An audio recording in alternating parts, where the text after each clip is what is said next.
Hey everybody, it's Rob. So in this video I'm going to be covering the LeapQuake Barbarian for patch 2.4.2 and or Season 7. In this video I will be covering the gear, the stat priorities for the gear, Paragon point distribution, legendary gems, skills, skill ruins, passives, and the cubed items for this build. Another thing I'm going to try and cover that I don't see done in a lot of videos is I'm going to include a couple of alternatives for the skills, ruins, and passives, and a little bit of gear alternative choices that you could use depending on where you're at with your gear and what you're trying to accomplish, I suppose. Because there is a little bit of flexibility, but for the most part this build usually is ran the same way. Now, before I get into this, I just want to say I'm really happy to see this build back or doing successful in Greater Rifts. This is successful up to Greater Rift 90. As far as I recall, the PTR had people clearing up to 90-ish on the Greater Rifts, which is actually very respectable. I'm glad to see this build doing well because this is by far one of my favorite builds or playstyles.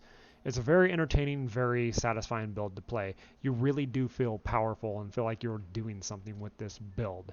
So I really suggest trying this one out because it's really fun and it's by far one of my favorite playstyles. That being said, let's go ahead and jump into the guide itself. So for my first skill, I'm using on my left click, Seismic Slam, Strength from Earth. Next one, I'm using Earthquake Cave-In.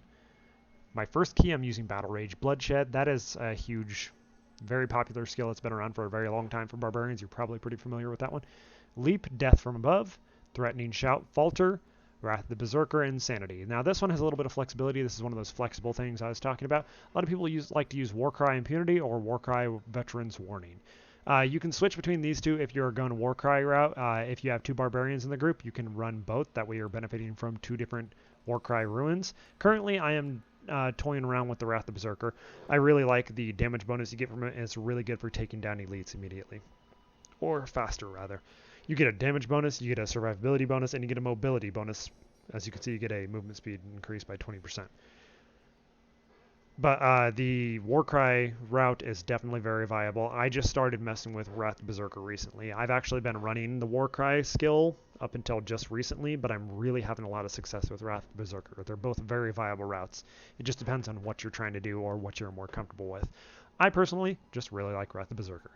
Don't want to spend too much time on that, so let's move on to the passives. First skill I'm using is Nerves of Steel. It's the fatal damage one. Most classes, if not all classes, have that. It's very nice because this is kind of a squishy build, which is kind of weird for a barbarian. But this is really good for those really bad situations where you take damage that you weren't expecting to take. Next one, I'm using Earth and Might. Gain Fury when you use Avalanche and Earthquake. Rampage, this is really good for damage and survivability because you gain strength from killing enemies, and strength gives you damage and armor. Next one I'm using is Boonable Kathos. I'm only using that because I have Wrath Berserker, and having less downtime on your Wrath Berserker is good for obvious reasons. If you're not running Wrath Berserker, you can swap out Boonable Kathos with Ruthless. I am currently not using Ruthless at all because I have it on my Hellfire Amulet, which I will get into in a little bit.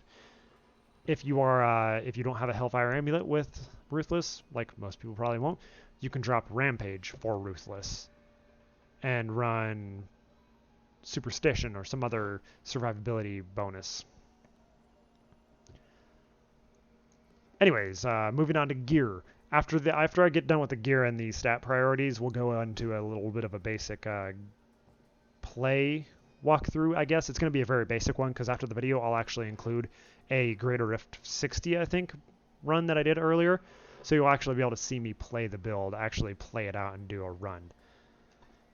So first piece obviously is going to be a set helm. Stat priority on helmet is going to be, before I go any further, my stats are not rolled specific or exactly to this stat priority. I just haven't gotten the right pieces. I've rolled mine for what suits my needs and what I feel like I need. But these are the ideal stat priorities and roughly what you should be rolling for eventually when you get the perfect gear.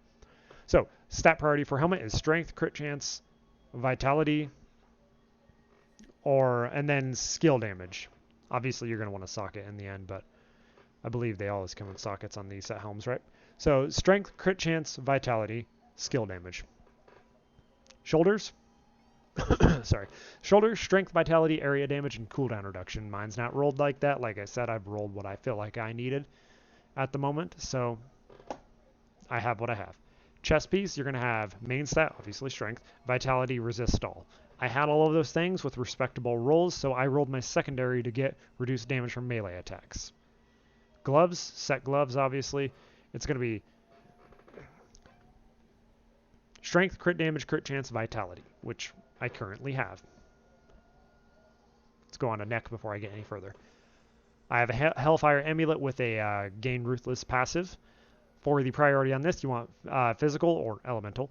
You want your elemental, crit chance, crit damage, and then a good passive, obviously. And if you do not have a Hellfire Amulet, you could swap it out for something like one of the elemental resist necks, like the Arcane or the Poison or Lightning resist neck.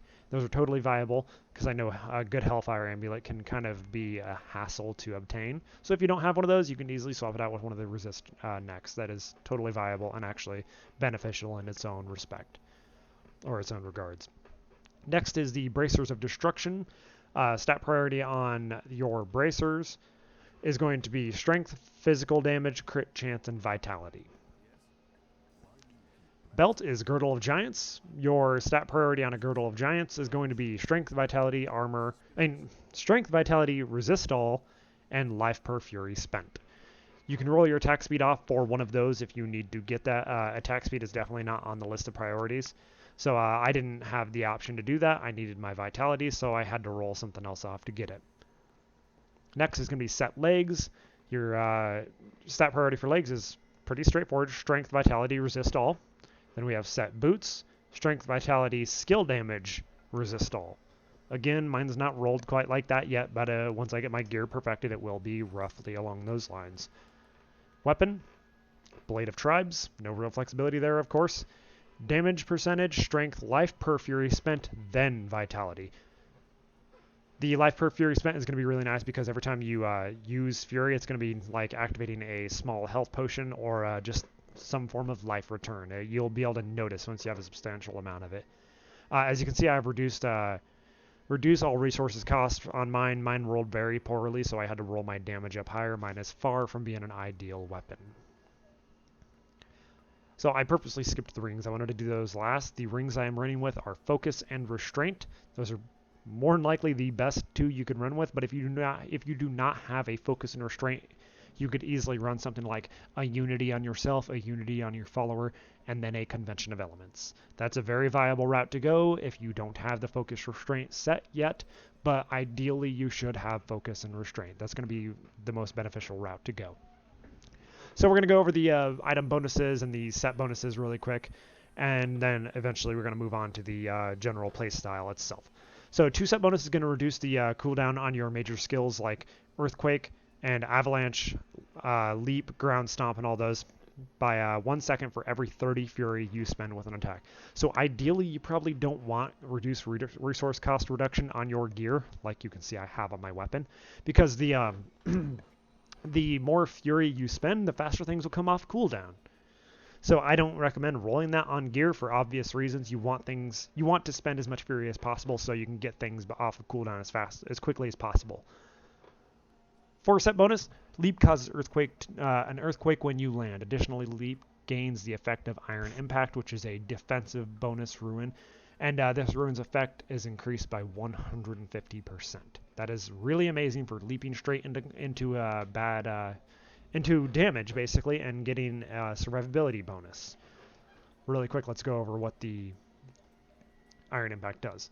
Gain 150% additional armor for 4 seconds after landing. So you get that ruin from the 4 set bonus. It's going to be a great survivability increase just by leaping into combat. 6 set bonus increases damage of Earthquake, Avalanche, Leap, Ground Stomp, Ancient Spear, or pointless, and Seismic Slam by 1,200%. That's a huge damage increase. That 6 set bonus is going to make a big difference. Pretty straightforward. It's pretty straightforward. It's a straight up damage increase all around on your major skills. Moving on to the next one, the Belt. Seismic Slam increases Earthquake damage by 95% for 3 seconds. It's a 80 to 100% damage range. I got a 95%. You're obviously going to want to shoot for as high as a percentage as possible. Bracers of Destruction. Seismic Slam deals up to 400% increased damage on the first 5 enemies hit.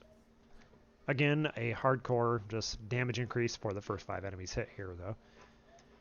Focus restraint bonus. When you are hitting with resource generating attack, you deal 50% increased damage.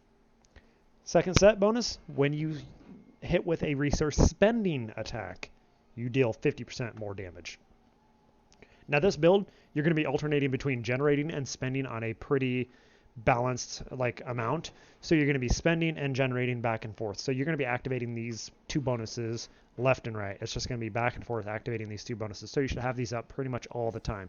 Between generating rage with your threatening shout and your leap, and then spending it with seismic slam. So you're going to be activating these and benefiting from those damage increases all the time. That's why this focus and restraint set is so amazing. It's a really good set to have. You're going to immediately notice from going from not having it to having it how much more damage you will be doing.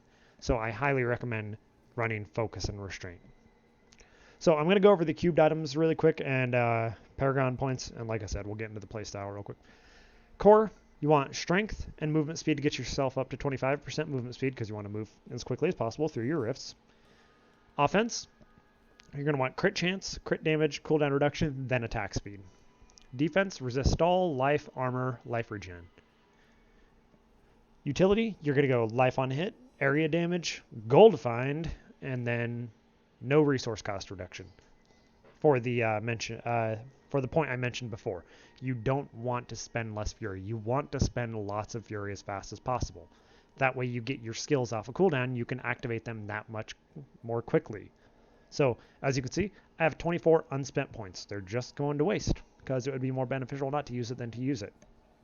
I'm not sure how other people feel about this, but it makes sense to me. You don't want to spend less fury when attacking. You want to spend as much fury as possible so you can get your skills back off cooldown.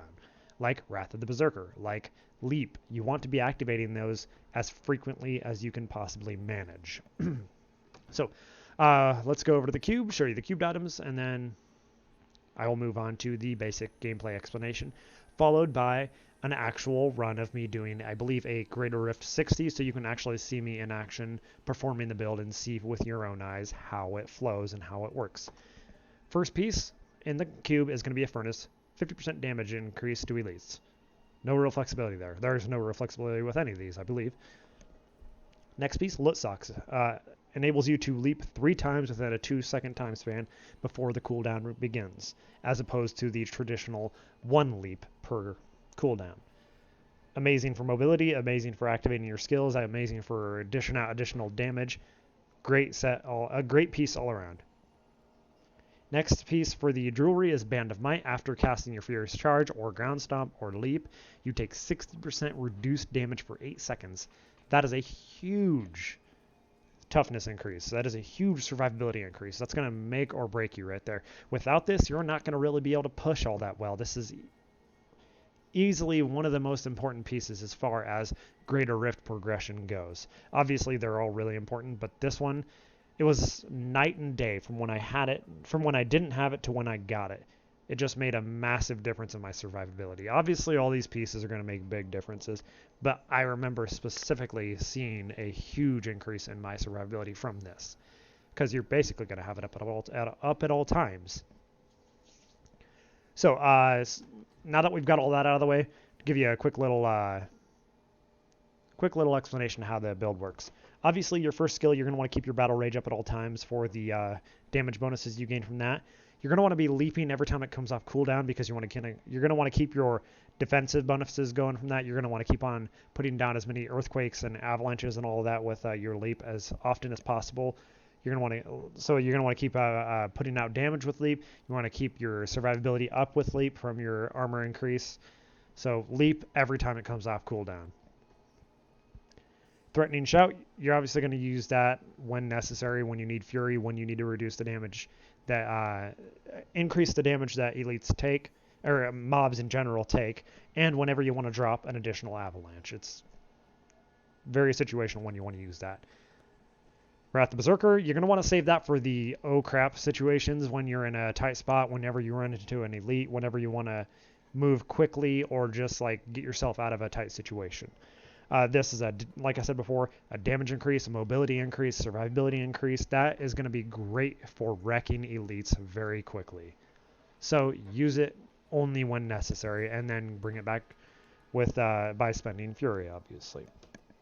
And then left click, you're going to be using this to spend your Fury after your leaps. So you'll alternate between Seismic Slam and Leap, obviously, to spend and generate your Fury. My right click, Earthquake, you just throw that down whenever you have Fury to spend, and it's just additional damage. So I mean that's a very, very rough explanation of the build. It'll make more sense once you actually watch the gameplay video after this. So be sure to stay past the video and actually watch the run through the Rift, and you'll actually see me really performing and see how it runs with your own eyes. It'll make a lot more sense. It's not very complicated. I think you should get it from the explanation as is, but it's always better to see things with your own eyes. So I believe I covered everything in this video. If I did not, or you think I should have mentioned something else, be sure to leave me a comment in the comment section below. Or if you have any questions for me, hit me up and leave me a comment in the comment section below. And if you really like this video, please consider leaving me a like or subscribing. Yeah, I would really appreciate it. It would really help me out a lot. Like I've said before in the past, I'm trying to make this into kind of a part-time job, and I'm trying to do this on a regular basis. So any likes or any subscriptions, I would really greatly appreciate.